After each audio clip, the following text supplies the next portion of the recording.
51 اس کی تلاوت کا شرف حاصل کیا ہے۔ اس کتاب سے جو بسم اللہ کے بے سے شروع ہوتی ہے والناس کی سین پہ ختم ہوتی ہے، یعنی قرآن کا آغاز بے سے ہے اور اختتام سین پہ ہے، اور اسی قرآن میں کسی کا لقب بھی سین ہے۔ اللہ نے ارشاد فرمایا یاسین، اس کا نیچے مترجمین نے ترجمہ کر دیا اے سید۔ سید عربی زبان کا لفظ ہے، اللہ ڈائریکٹ یا سید بھی کہہ سکتا تھا۔ اس کا مطلب ہے کہ یہ جو سرکار دو عالم احمد مجتبیٰ محمد مصطفیٰ والی کون و مکان، وجہ تخلیقات وجہ موجودات، سرکار جود و سخا، ان کا یہ لقب ہے سین، ان کے القابات میں سے، ان کے اسماء میں سے سرکار کا ایک اسم ہے سین۔ اور میرا خیال اس مجمع کو علامہ اقبال ٹاؤن میں شاہ خراسان کے قدموں میں بیٹھے ہوئے لوگوں سے اب میں سمجھتا ہوں کہ یہ تو بتانا کوئی جو ہے یہ آپ کو نہ سمجھنے کے مترادف ہے کہ بتایا جائے کہ بے کا نقطہ کون ہے۔ اچھا، اگر چہرے کھل کے اس کا مطلب بے کا نقطہ علی ہے اور یاسین کی سین مصطفیٰ ہے۔ قرآن کا آغاز بے سے ہے، اختتام سین پہ ہے۔ سمجھ نہیں آئی دنیا کو، قرآن اسے کہتے ہیں جو علی سے شروع ہوتا ہے مصطفیٰ پہ ختم ہوتا ہے۔ تھوڑی سی جان فرما لیں، میں کچھ کہنا چاہ رہا ہوں۔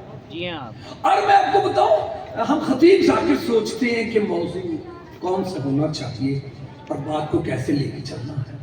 میں نے 26-27 سالوں میں جب سے ممبر پہ حاضر ہوا ہوں، میں اسی نتیجے پہ پہنچا ہوں کہ موضوع کوئی بھی ہو، عنوان کوئی بھی ہو، سبجیکٹ کوئی بھی ہو، ہر موضوع ایسا دروازہ ہے جو کھلتا ہے 14 کے فضائل پہ۔ جب بھی کھولتے تو فضائل محمد و آل محمد نظر آتے۔ اس میں ذاکر کا کمال نہیں، خطیب کا کمال نہیں ہے، اس کے اپنے انتظام ہیں۔ آپ کبھی غور کر کے تو دیکھیں، بسم اللہ یعنی اللہ کا انتظام دیکھیں، ہمارا کمال نہیں، اس کا اپنا انتظام دیکھیں کہ بسم اللہ میں نام اپنا رکھا، نقطے میں ان کو رکھ دیا۔ بسم اللہ میں نام اپنا رکھا، نقطے میں ان کو رکھ دیا۔ نماز اللہ کی ہے، درود ان پہ رکھ دیا۔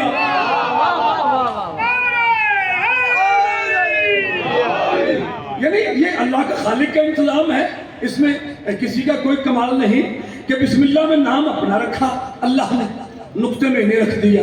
نماز کہا میری ہے، درود ان پہ رکھ دیا۔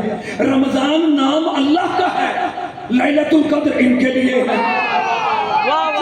دور دور کھڑے میں ان سے عرض کرنا چاہ رہا ہوں کہ اس کا انتظام تو دیکھو۔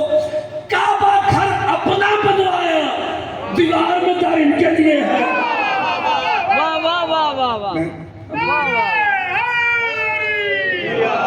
بڑا مطمئن بیٹھا ہوں آپ کے سامنے، اور میں چلو ایک فکرہ جلدی اور کہہ دوں۔ بلاول آپ کے چہرے کی مسکان کو دیکھتے ہوئے، شب معراج یعنی اللہ کے انتظامات دیکھو۔ شب معراج نبی کو مہمان اپنا بلایا، لہجہ پھر ان کا سنا دیا۔ تو سامنے یہ خالق انتظام ہے۔ سورہ القصص کی آیت، 2 آیتیں ہیں، 51 اور 52، دونوں کا ترجمہ ہی میں اگر پہنچا سکا تو میں سمجھوں گا میری محنت کامیاب ہے۔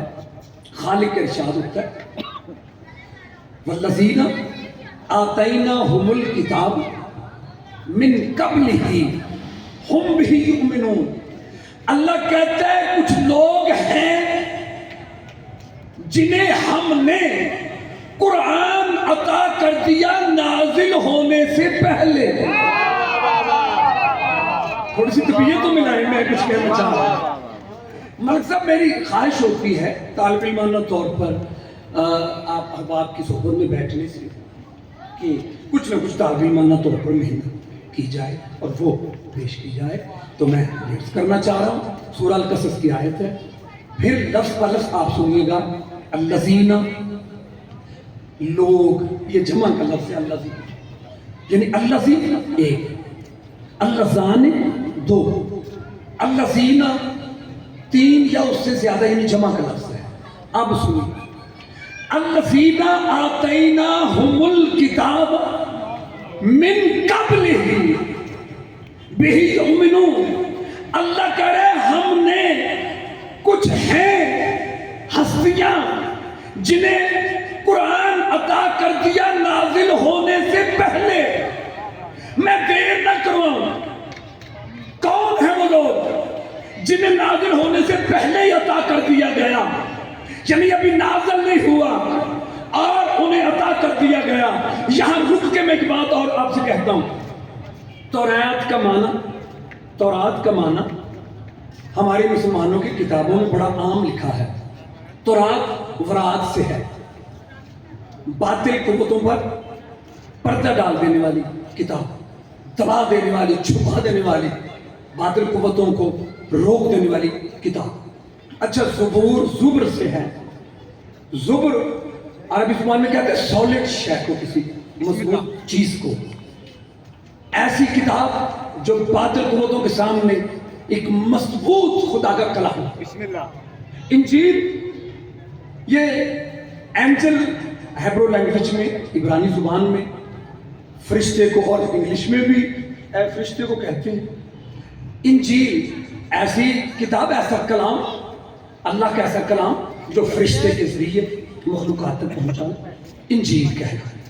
یہ وہ ترجمے اور یہ وہ معانی ہیں، میننگ ہیں جو مسلمانوں کی عام کتابوں میں لکھے ہیں، اور جو معانی پلے گروپ کی کتاب میں وہ چھوٹا سا جو قاعدہ ہوتا اس میں ہونا چاہیے تھا، وہ یونیورسٹی لیول تک نہیں ہے۔ اقبال ٹاؤن میں جو بندے ایم فل کر چکے ہیں یا ماسٹر کر چکے ہیں، مقالہ لکھ رہے ہیں پی ایچ ڈی پہ، بلاول بھائی آپ ان سے پوچھیں لفظ قرآن کا مطلب کیا ہے؟ بسم اللہ، ماشاءاللہ۔ بھائی دیکھیں، تورات ہم ایمان رکھتے ہیں، ہمارے کام تو قرآن آتا ہے، بے شک بے شک۔ ہم زبور پہ، انجیل پہ ایمان رکھتے ہیں، یہ ہمارے ایمان کا حصہ ہے، لیکن ہم نماز تورات کے طریقے پہ نہیں پڑھتے، انجیل سے پوچھ کے نہیں پڑھتے۔ میں دنیا کی بات نہیں کر رہا، کالے کپڑے والوں تمہاری بات کر رہا ہوں۔ ہم نماز قرآن سے پوچھتے ہیں، ہم روزہ ہم روزہ قرآن کے مطابق افطار کرتے ہیں۔ اچھا، تو لفظ قرآن کا معنی تو بہت عام ہونا چاہیے۔ بسم اللہ بسم اللہ۔ اسی کا معنی کتابوں میں نہیں لکھا، اسی کا معنی چھپا دیا۔ میں نے کہا یہ مولوی اتنی عربی جانتا ہے، قرآن کا معنی کیوں نہیں بتا رہا؟ میں نے کہا دیکھیں تو صحیح قرآن کا معنی کیا ہے، میں جنہیں دیکھے گا۔ جو پڑھا جاتی ہے چیز اسے کہتے ہیں قرأت، پڑھنے والے کو کہتے ہیں قاری، پڑھنے والے کو کہتے ہیں قاری، جو پڑھا جا رہا اسے کہتے ہیں مقرون۔ میرے طرف سارے دیکھیں گے اور میں بڑا مطمئن بیٹھا ہوں، کھڑا ہوں آپ کے سامنے، میں جن دیکھے گا۔ قرآن کے معنی ہے پڑھا ہوا، پڑھا جا چکا۔ اچھا، تو یہ اس کتاب کا نام قرآن دنیا میں نازل ہونے کے بعد صحابہ کرام نے پڑھا تو قرآن کہلایا، مولوی صاحبان نے حفظ کیا تو قرآن کہلایا؟ نہیں، سورہ یوسف کے لفظ ہیں ان نزل القرآن، ہم نے نازل قرآن کیا۔ اس کا مطلب جب نازل ہوا تو پڑھا جا چکا تھا۔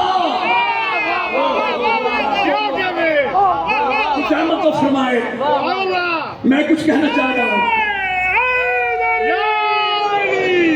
اب جی آپ سلامت ہے، پڑھا جا چکا تھا، اور لفظ جمع کا ہے الذین، اس کا مطلب ہے ایک سے زیادہ ہیں جو پڑھ چکے ہیں۔ میں آپ کو بتاؤں، ہمارے ممبر پاک قرآن پاک سامنے ہمارے دور کے رشتہ دار ہیں، یہ مامار ہے، وہ مستری کو کام کرتے ہیں، بندہ ان پڑھ ہے، ایک لفظ اسے انگلش زبان کا ملخالصم لطیف بہت ہے، یاد ہو گیا ایکچولی۔ اچھا، اس سے آپ 2 منٹ گفتگو کریں، اس 2 منٹ میں یا 5 منٹ کی گفتگو میں وہ کوئی 7 8 10 مرتبہ ایکچولی یہ بات اور ایکچولی وہ بات، کیونکہ اسے وہ یاد ہے، اور وہ جہاں ایکچولی نہیں بھی لگتا وہ لگا کے تو وہ ایکچولی سنا۔ اس کا مطلب ہے کہ کسی کو کوئی لفظ آتا ہو تو اس کی زبان پہ آتا ضرور ہے۔ اللہ کہہ رہا کچھ ہے جنہیں قرآن عطا کر دیا نازل ہونے سے پہلے۔ کون ہے؟ نبی پاک کی 25 برس کی زندگی، نکاح کا وقت آیا، جناب خدیجہ الکبریٰ سلام اللہ علیہا ایک ہستی نے خطبہ نکاح پڑھا، ابھی اعلان نبوت نہیں ہوا، قرآن کی پہلی آیت نہیں آئی، خطبہ پڑھنے والے نے خطبہ جہاں سے شروع کیا، الحمدللہ رب العالمین۔ کیا کہنے؟ جس کا نعرہ تکبیر، نعرہ رسالت، نعرہ حیدری، حسینیت، حسینیت، یزیدیت، نعرہ صلوات، اللہم صلی علی محمد۔ یہ بندہ پاگل نہیں جو علی کے نعرے بڑے زور شور سے لگا رہا ہے، دنیا کو سمجھ نہیں آتی علی کیا ہے۔ خدا کی قسم، جس کے بغیر نماز پڑھ کر روزہ مت کر حج چکر ہو، اسی شہنشاہ کو علی کہتے ہیں۔